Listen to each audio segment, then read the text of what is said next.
خلاص فهمنا النوعين بتاع الورك اوف بريسنج دول. في برضه مصطلحين تانيين عايزك تتخيلهم معايا. طبعا قلنا خلاص ريزيستنس دي قلنا نظريه مواسير، ان الهواء بيعدي جوه الماسوره دي. خلاص، انما الالاستنس دي حاجه وحشه. يعني ايه؟ يعني دلوقتي لما اقول لك ايه الالاستنس بتاعت مين اكتر، او انت اسهل تنفخ ايه، الكره الكفر ولا البالونه؟ هتقول لي اكيد البالونه. البالونه مجرد ما انفخها، او حتى كيس البلاستيك مجرد ما انفخ فيه شويه هواء كده يتنفخ معايا.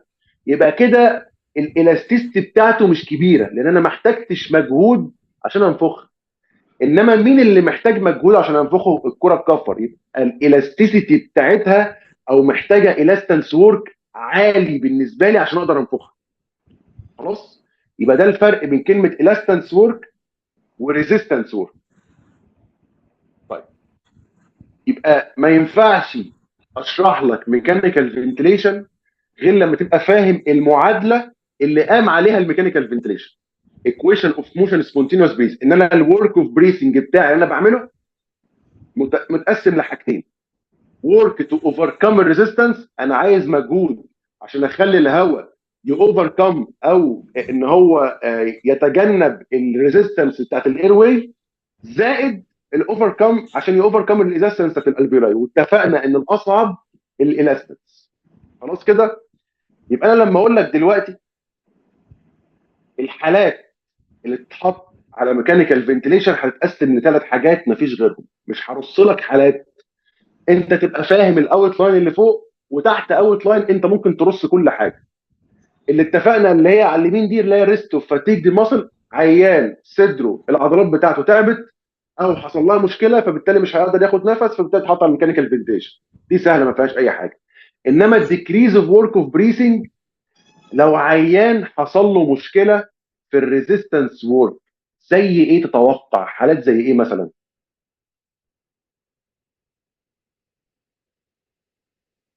يعني مشكله في الاير واي خلت الريزيستنس يزيد مثلا. pulmonary embolism مثلا. لا مش قوي. مثلا مريض زي الازمه، مريض عنده برونكو كونستريكشن. يعني ايه برونكو نيمونيا. كونستريكشن؟ يعني لا، النمونيا لو فكرت فيها، النمونيا التهاب في الالفيولاي هيخلي فيها ميه، فالالاستيست بتاعتها هتزيد، فده هيزود الالاستنس وورك. انما قصدي ريزيستنس وورك اي حاجه حصلت في الاير واي.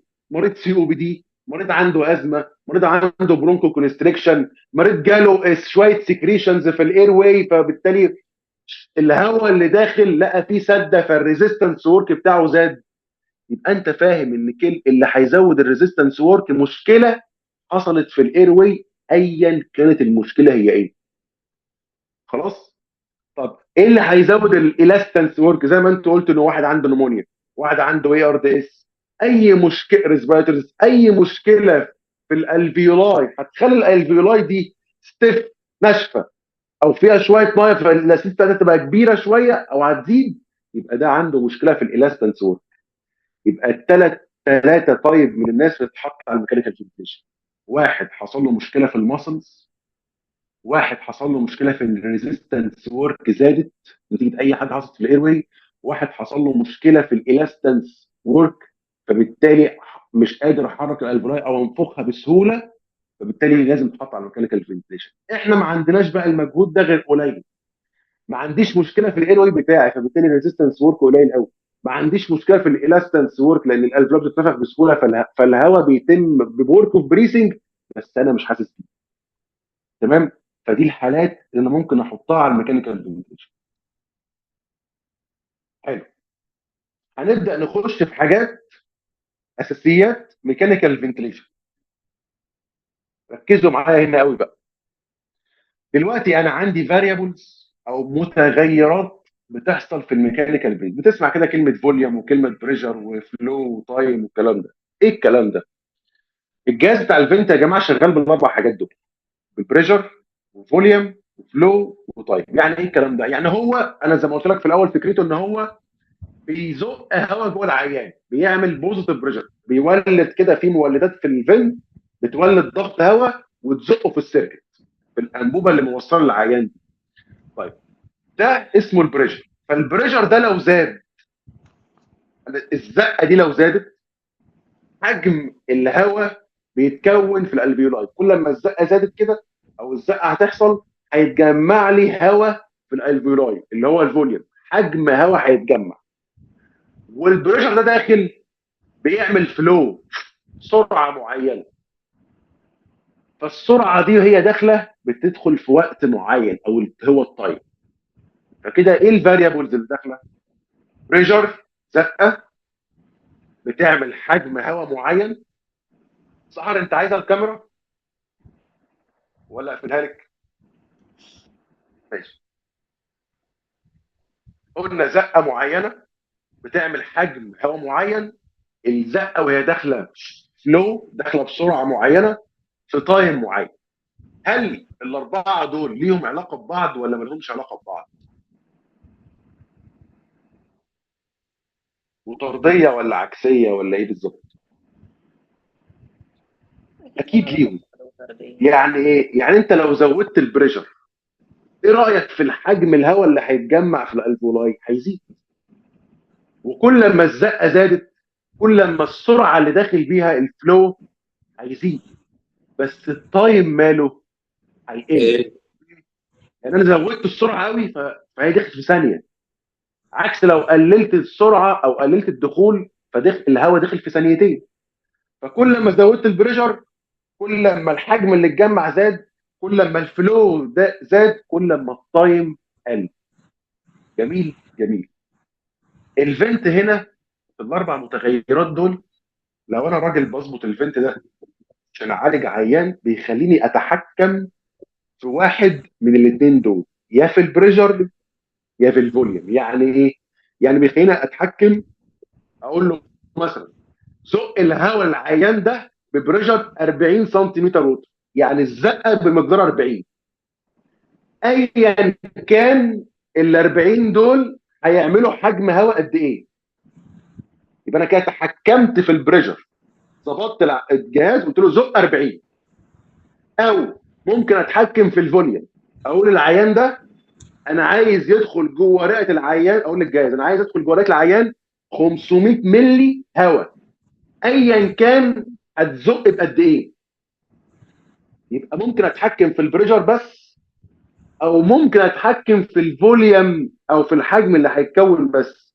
ليه ما ينفعش اتحكم في الاثنين؟ ليه ما ينفعش اقول له زق الهواء بنسبه 40 ودخل لي 500؟ ليه ينفع اتحكم في واحده بس ما ينفعش اتحكم في الاثنين؟ حد عارف؟ فكروا كده.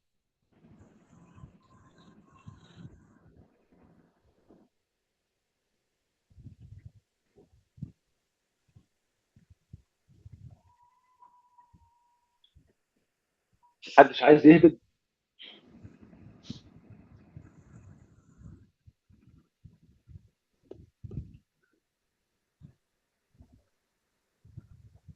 انتوا سامعيني اصلا؟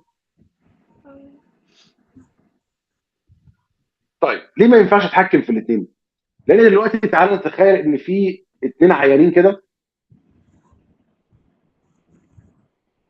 واحد كان عنده نمونيا، يعني عنده مشكله في صدره.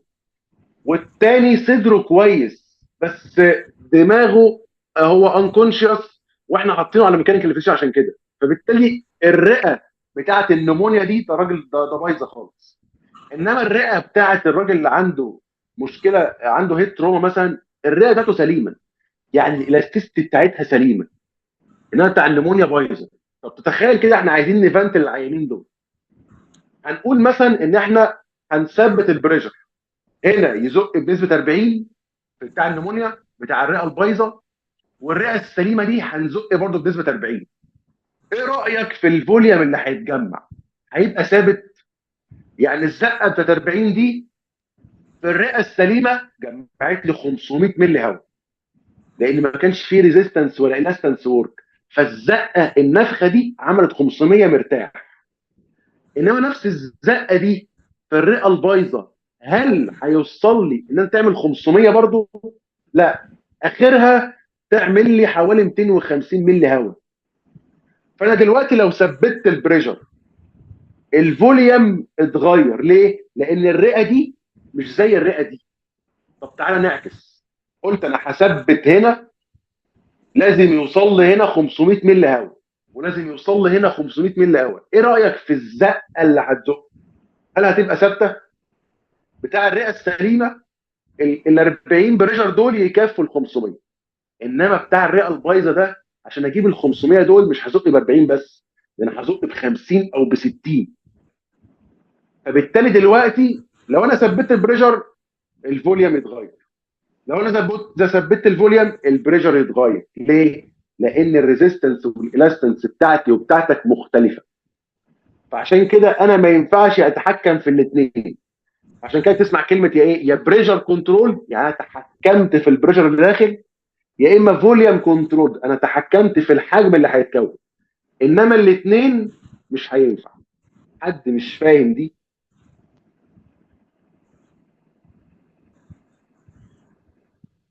لا، تمام تمام. تمام يا عم امير. تمام تمام معاك. ماشي. يبقى دي الفاريبلز او المتغيرات هنحتاجها بعد كده.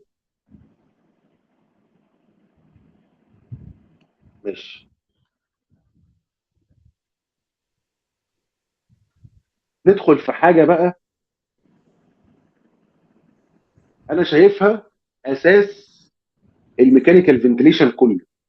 يعني انت لو فهمت اللي انا هشرحه ده، الفيزز دي هيتفك لك اشكاليات كتير قوي قوي قوي قوي في الميكانيكال فنتليشن. ايه مراحل بيسموها مراحل النفس؟ ايه مراحل النفس ديت؟ ركز معايا. دلوقتي انا لو جينا عايز بالونه عايز انفخها بمنفاخ زي اللي موجوده كده في الصوره اللي على الشمال، فايه اللي هيحصل؟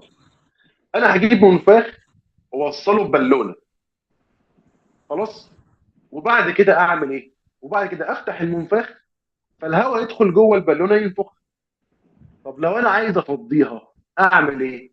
يا اما هشيل الوصله دي فالبالونه كده تفضي نفسها بنفسها، او ممكن اخلي الوصله دي زي ما هي كده واروح مركب فيها زي الصوره اللي على اليمين خالص كده وصله بي، بيسموها وصله تسريب. اركب الوصله دي في الايه؟ في البالونه، بحيث لو انا عايز انفخ البالونه اعمل ايه؟ اقفل وصله التسريب وافتح الوصله اللي هي موجوده ايدي، الهواء يدخل من منفخ البالونه ينفخ.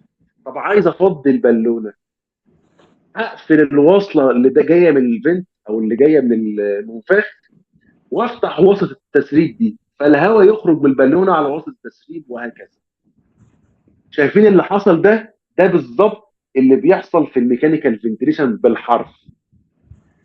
انا بجيب هاي بريشر جاز سورس اللي هو الفنت، وعندي من الناحيه الثانيه البالونه او الالفيولاي او العيان، وبجيب سيركت او وصله اللي انتم بتشوفوها في الفنت دي. الوصله دي في جزء منها طالع من المريض داخل للبالونه، وفي وصله ثانيه طالعه من المريض كده بتخرج منه الهواء. الوصله اللي هي جايه من الفنت رايحه للعيان بيسموها عليها صمام كده بيقفلها ويفتحها، بيسموها ايه؟ بيسموها انسبيراتوري فالف، الصمام بتاع الانسبيريشن اللي بيدخل الهواء من الفنت للعيان. وفي صمام تاني اسمه اكسبيراتوري فالف بيطلع الهواء من العيان لبره. خلاص، بحيث لو انا الراجل ده عايز يتنفس بقفل الاكسبيراتوري فالف وافتح الانسبيراتوري فالف فالهواء يخش جوه العيان. عايز اخرج اقفل الانسبيراتوري فالف الاول وافتح الاكسبيراتوري فالف فالهواء يدخل بره العيان. خلاص، ده بالظبط اللي بيحصل في الميكانيكال فنتيليشن باربع مراحل هشرحهم لك دلوقتي، ولو فهمتهم هتفهم السيتنجز، هتفهم المود. انا مش هاخد وقت معاك في المود قد ما هاخد وقت معاك في شرح المراحل دي. اول حاجه كلمه تريجر. يعني ايه كلمه تريجر؟ كلمه تريجر هي اول مرحله من مراحل التنفس، الا وهي ان انا بفتح الانسبيراتوري فالف. مرحله فتح الانسبيراتوري فالف عشان الهواء يدخل من الجهاز للعيان اسمها انسبيراتوري فالف. بس انا عايز اسالكم سؤال الاول. لو العيان بتسمعه كده على مود ان هو ممكن ياخد نفس وهو على جهاز التنفس الصناعي، هو لو العيان هنا خد نفس، بياخد نفس ازاي؟ قلت لك عشان ياخد نفس محتاج يسحب نيجاتيف بريشر، يشفط كده عشان الهواء يخش من بره لجوه. طب دلوقتي انا مركب العيان ده انتراكيال ديوب راشقه في زوره كده وقافله زوره خالص. العيان اللي على الميكانيكال فنتيليشن ده ساعتها ومحتاج ياخد نفس، او على مود بيسمح له ان هو ياخد نفس، هياخد نفس من بره ازاي؟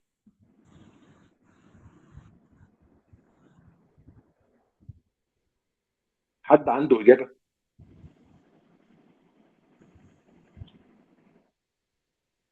مش حاجه غريبه شويه؟ ده التيوب داخله جوه زوره ونافخها ببالونه وكف، وممكن ياخد نفس. يقول لك الاس ام في ده العيان بياخد نفس والجهاز بياخد نفس. الراجل هياخد نفس ازاي من بره؟ هو في الحقيقه ما بياخدش نفس من بره، هو بياخد نفس من الجهاز نفسه. قال له طب ازاي كده؟ معنى الكلام اللي انت قلته ده ان الانسبيراتوري فالف ده او مرحله التريجر دي ممكن الجهاز هو اللي يعملها، او ممكن العيان هو اللي يفتح الانسبيراتوري فالف فيدخل له هواء من الفنت للعيان. طب ازاي الكلام ده؟ هقول لك. هنفترض دلوقتي ان العيان ده على مود او على سيستم بيخلي الجهاز هو اللي متحكم في كل حاجه في النفس العيان ده. يعني العيان ده هنقول ان هو داخل عمليات، فاللي داخل عمليات ده انا مخدره تماما، والراجل ده مش واعي. فدلوقتي هنقول ان هو على مود اسمه كنترول مود. هشرحه على ده. كنترول مود يعني ايه؟ يعني الجهاز هو اللي متحكم في كل حاجه، في فتح الريسبيراتوري فالف وفي كل حاجه. طب انا دلوقتي مثلا ظابط للجهاز ده ان هو ادي العيان ده نفس كل 6 ثواني. فالجهاز كده ايه؟ يقول لك عينيا حاضر، يعد. يقول لك 1 2 3 4 5 6.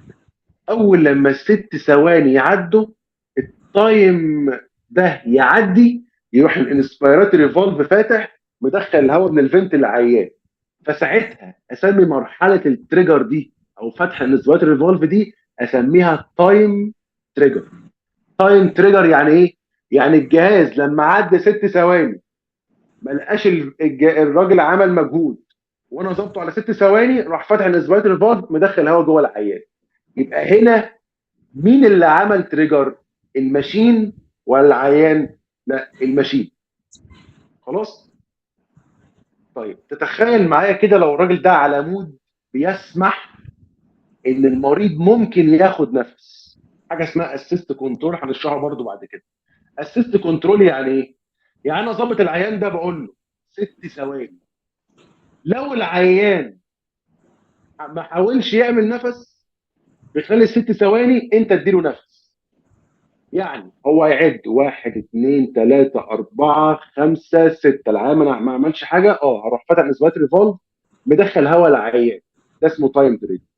النفس اللي بعده هعد 1 2 3، لقيت العيان بيسحب نيجاتيف بريشر بيحاول كده. فساعتها مين اللي هيبقى فتح التريجر؟ مين اللي هيبقى فتح الاسباتري فالف؟ الماشين ولا العيان؟ تخيل كده مين؟ بيشن. البيشنت ساعتها هو اللي هيبقى فتح الانسبيراتوري فالف. طب حلو قوي. هسمي التريجر هنا ساعتها ايه؟ هسميها تايم تريجر؟ لا، ما ينفعش.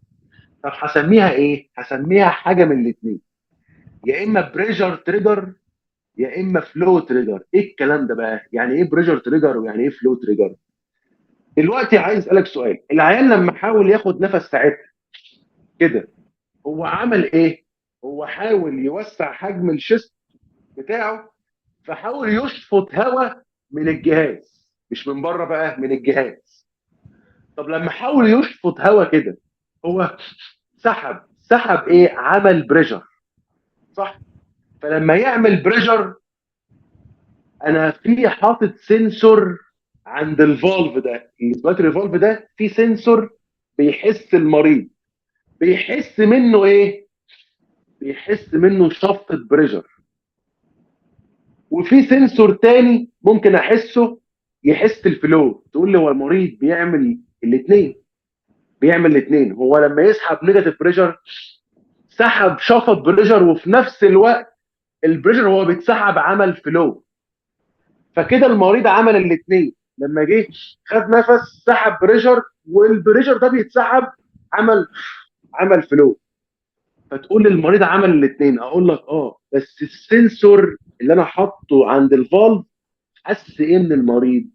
حس بريشر ولا حس فلو؟ هي دي تفرق في كده. المريض بيعمل الاثنين، لو خد نفس بيعمل الاثنين، بس الفرق السنسور اللي انا حاطه ده عشان يقول للفالف انا حسيت من المريض بريشر، او سنسور فلو انا حسيت من المريض فلو فافتح له.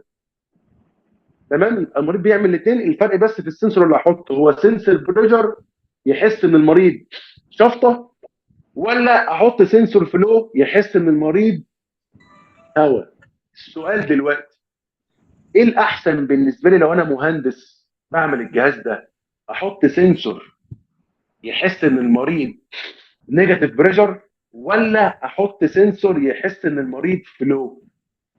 المريض هيعمل الاثنين، بس انه احسن احط سنسور يحس ايه بالظبط بالمريض فلو. عشان الفالف يفتح؟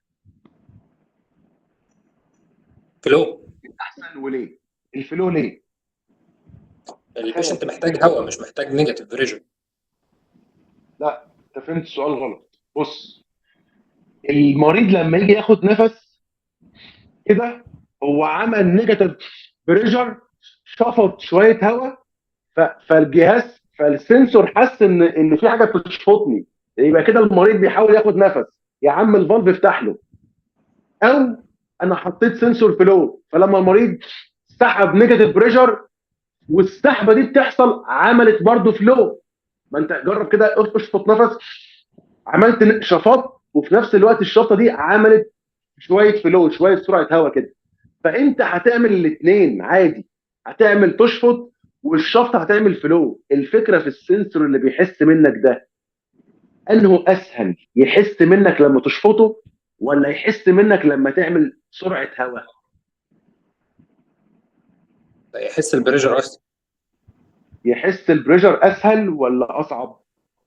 انا كان قصدي ان هو بيبقى محتاج الفلو احسن، يعني البيشنت محتاج ان هو الفلو ممكن ياخد بريشر بس ما يبقاش فيه فلو. لا، هو هياخد فيه فلو، هيعمل فيه فلو. مش انا قلت لك البريشر هو داخل سواء بوزيتيف او لو انت بتسحب كده كده في شويه هواء، في فلو داخل في مناخيرك وانت بتشفط الهواء. فانت لو مريض خد نفس على الفنت او عايز ياخد نفس على الفنت، هيبدا ايه؟ يشم كده هواء، فالشمه دي عملت نيجاتيف بريشر، وهو عمل وهي داخله شويه الهواء دول عملوا شويه فلو.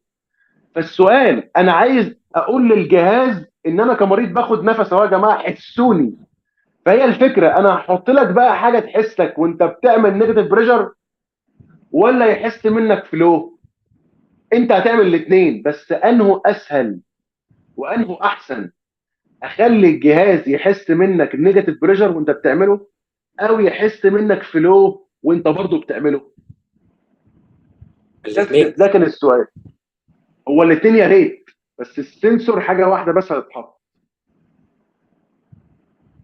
النيجاتيف بريشر لان الفلو ممكن يبقى قليل، ما اعرفش احسه قوي، يعني السنسور ما يحسوش قوي. ده بالعكس، الفلو بيبقى احن على المريض. الفلو محتاج يحس بس ايه؟ ان في شويه هواء بس كده معديين، يقول لك الحق المريض بيتنفس.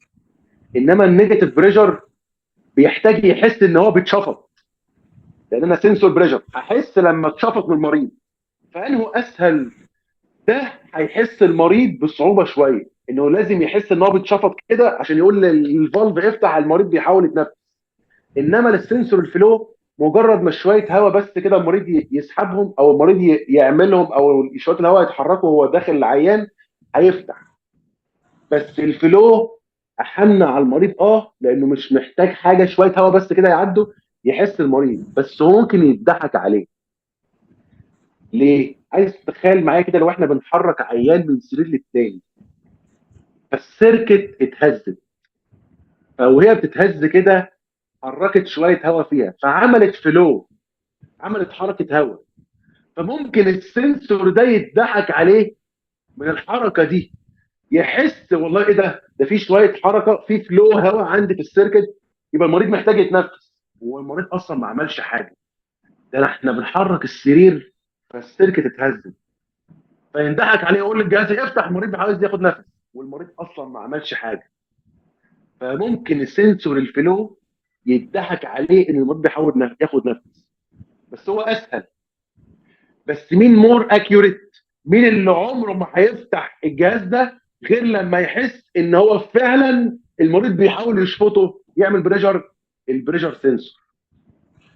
خلاص. يبقى لو المريض عمل تريجر او هو اللي حاول يفتح النفس او يفتح النسبات ريفولف، هسميها حاجه من الاثنين: يا اما بريشر تريجر، ساعتها هلاقي السنسور اللي محطوط ده حس ان المريض نيجاتيف بريشر، يا اما فلو تريجر، السنسور اللي انا حاطه ده هو سنسور فلو، بيحس لما المريض يشفط او يسحب او يبقى فيه شويه هواء ماشيين في السيرك. معظم الاجهزه دلوقتي فلو سنسور، محطوط فيها سنسور يحس ان المريض فلو. وفي اجهزه على فكره شفتها فيها الاثنين سنسور، والدكتور بيختار احس ان المريض ده بريشر سنسور ولا احس ان المريض ده فلو سنسور. خلاص. انت كده لو انت شغال اسال الدكتور والله الراجل ده دلوقتي على بريشر تريجر ولا فلو تريجر، هيفهم ان انت فاهم بتسال اسئله. انت عارف يعني ايه تريجر اصلا؟ فاهم؟ المهم يبقى فهمنا اول مرحله، مرحله التريجر. اسال نفسي سؤال: مين اللي بيفتح الانسبيراتوري فالف؟ الماشين يبقى هي مظبوطه على تايم، نفس كل كام ثانيه، لما بتخلص عدد الثواني السنسور او الفالف ده بيفتح فبيخش الهواء. مفيش كلام عن كده. انما لو المريض هنا هو اللي بيحاول ياخد النفس، فيا اما بريشر تريجر يا اما فلو تريجر. وفهمنا الفرق بينهم. حد مش فاهم مرحله التريجر دي؟ حد مش فاهمها؟ يا دكتور، نعم، معاك هو لو سامعك. هو لو البيشنت خد نفس، انا بفتح بقى اللي هو الانسبيراتوري ده ليه؟ بياخد النفس من بره ولا بياخده من الماشين؟ لا، ما انا قلت لك هو مش هياخد نفس من بره. انا حاطط اندوتراكيال تيوب في بقه موصلها بالفنت، فهو كده ما لو عمل نيجاتيف بريشر مفيش هواء هيدخل له من بره لجوه. انا كاتم زوره بالماسوره بالانتراكيال تيوب، فهو مش هياخد من بره، هياخد منين؟ من الفنت نفسه. طب ازاي يعني الفنت يحس؟ ها؟ لما هو بياخد نفس بياخد من الماشين نفسها، فالماشين بتحس بالظبط كده. الانسبيراتوري عشان بالظبط. يعني. اه بالظبط. فانا كده حاطط سنسور، والله لو المريض خد نفس انا كجهاز هديله نفس لان انا كاتم عليه من بره، مش عارف ياخد من بره. اه تمام. فهمت. ماشي. تمام. دي مرحله التريجر. حد مش فاهمها؟ نكمل على المرحله اللي بعدها. ايا كان بقى مين اللي فتح الانسبيراتوري فالف. دلوقتي الهواء لو ما يدخل الالفيولاي، طب الهواء دخل في الالفيولاي، ايه اللي هيخليني اقول كفايه كده عليك يا الفيولاي، انا مش عايز هواء اكتر من كده، انا محتاج بقى اقفل الانسبيراتوري فالف ده؟ مين اللي هيعمل ليميت للكلام ده عشان اقول خلاص الالفيولاي اتقفل عليها؟ مين اللي هيحدد لي الكلام ده؟ على حسب. مش احنا قلنا لو انت متحكم في الفوليوم، يعني انت بتقول انا عايز 500 ملي هواء يدخلوا جوه الالفيولاي، فلما ال 500 ملي هواء الجهاز يحس ان هم دخلوا جوه الالفيولاي، يعني الديزاير ديتايدال فوليوم بتاعك اللي انت عامله دخلوا جوه الالفيولاي، ساعتها هقفل الانسبيراتوري فالف. او لو انا قايل للعيان للجهاز انا محتاج تزق لي 40 بريشر، يبقى لما الزقه بتاعت ال 40 دي كلها تدخل جوه الاير واي والالفيولاي، يبقى انا كده خلاص مش محتاج حاجه، محتاج اقفل او اليمت الانسبيريشن. يبقى مرحله الليمت سهله. مين اللي هيقول لي بقى اقفل الانسبيراتوري فالف؟ كفايه كده على الالفيولاي. الحاجه اللي انا ظابطها على الجهاز، يا اما ظابط الفوليوم، فلما الفوليوم كله يخش اقفل، لما البريشر الزقه كلها تدخل اقفل. هل دي فيها مشكله؟ الليمت. تمام. تمام. تمام. طب حلو قوي. المرحله اللي بعدها بقى، دلوقتي الهواء داخل جوه الالفيولاي، حلو، والانسبيراتوري فالف مقفول. عايزين بقى نفتح الاكسبيراتوري فالف عشان الهواء اللي داخل جوه الالفيولاي ده يطلع. مين اللي هيفتح الاكسبيراتوري فالف؟ برضه يا الماشين يا العيان. طيب لو الماشين يبقى كده فهمت ان المود هو اللي متحكم في كل، الماشين متحكمه في كل حاجه، تفتح وتقفل وكل حاجه. طب لو الماشين دلوقتي عايزه تفتح الانسبيراتوري فالف ده، هتفتحه بايه؟ هتفتحه برضه بتايم. طب تايم ايه ساعتها هنا بقى؟ في الانسبيراتوري في مرحله التريجر قلت لك انا ظابط ان كل 6 ثواني يديله نفس، فلما كل 6 ثواني يعدوا يفتح. ده كان التايم تريجر ساعتها. طب التايم سايكل هنا امتى يفتح الاكسبيراتوري فالف؟ هو انت امتى بتعمل اكسبيريشن؟ هتقول لي لما الانسبيريشن بتاعي يخلص. حلو، جميل. فدلوقتي لما الجهاز، انا من ضمن الحاجات اللي بظبطها حاجه اسمها انسبيراتوري تايم واكسبيراتوري تايم. انت بتاخد النفس بتاعك في ثانيه تطلعه في ثانيتين، يبقى الانسبيراتوري تايم بتاعك ثانيه والاكسبيراتوري تايم بتاعك ثانيتين. فالتايم سايكلينج هنا قصدي بيها ايه؟ قصدي بيها لما الانسبيراتوري تايم بتاعك يخلص يبقى انت هنا محتاج تعمل بالبديهي ايه؟ اكسبيريشن. فلما الانسبيراتوري تايم يخلص تبدا الاكسبيراتوري فالف يتفتح تلقائيا، فيتسمى هنا ان الاكسبيراتوري فالف اتفتح بايه؟ بتايم سايكلينج. تايم هنا قصدي بيها ايه؟ قصدي بقى الانسبيراتوري تايم لما خلص فتح الاكسبيراتوري فالف. يبقى كده مين اللي عمل السايكلينج؟ مين اللي فتح الاكسبيراتوري فالف عشان هو يخرج؟ الماشين. تمام معايا؟ دي مفهومه؟ حلو. لو البيشنت بقى كان عنده الجرأه والامكانيه انه يفتح الاكسبيراتوري فالف ده، هيفتحه ازاي؟ ازاي الجهاز يحس ان المريض خلص الانسبيريشن بتاعه وعايز يفتح الاكسبيراتوري فالف ويتنفس؟ تفتكر يحسه ازاي؟ ازاي يحس ان هو بقى في اخر الانسبيريشن دلوقتي؟ هسألك سؤال، حاول تاخد نفس كده. ايه رأيك في الفلو بتاعك في اول النفس وفي نص الانسبيريشن وفي اخر الانسبيريشن؟ كده جاوبوني كده. بيبدا هل كان ايه؟ الفلو في الاول كان ايه؟ كان قليل كان صح؟ عالي. مم. في الاول، وفي اخر الانسبيريشن خالص بدأ يقل صح؟ يبقى انت دلوقتي الانسبيريشن بتاعك بينتهي لما الفلو اللي داخل لك يقل ولا يزيد؟ ما يزيد يبقى عند البيك. لا، في اخر الانسبيريشن بتاعك الفلو قل ولا زاد؟ اخره خالص، اخر مرحله فيه لا قل. قل. بص انا كده خلصت الانسبيريشن، يبقى هو كان زيرو. في نص الانسبيريشن كان بيك ده قوي عالي، في اخر الانسبيريشن الفلو قل. يبقى انت بتعمل اكسبيريشن امتى؟ لما الفلو بتاع الانسبيريشن بتاعك يبقى في اقل مرحله بالنسبه له، ساعتها تخرج. يبقى هنا امتى الجهاز يحس ان المريض خلص الانسبيريشن بتاعه وعايز يعمل اكسبيريشن؟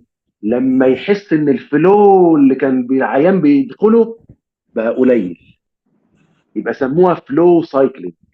فلو سايكلينج يعني ايه؟ لو العيان هنا هو اللي بيخرج النفس، فالجهاز بيحس امتى الفلو بتاع العيان وهو بياخده قل. لما يقل افهم ساعتها ان المريض محتاج يخرج، فافتح له الاكسبيراتوري فالف. خلاص؟ يبقى لو المريض هنا هو المتحكم في الاكسبيراتوري فالف، هسمي السايكلينج بتاعتها فلو سايكلينج. يعني ايه فلو؟ يعني لما المريض بياخد نفس وخلاص هو الفلو بتاعه زاد زاد زاد زاد، في الاخر النفس خلاص الفلو قل. لما الفلو يقل الجهاز يفهم ان المريض هنا محتاج يخرج، فبعد اذنك افتح له الاكسبيراتوري فالف عشان الهواء يخرج. هل مرحله السايكلينج فيها مشكله؟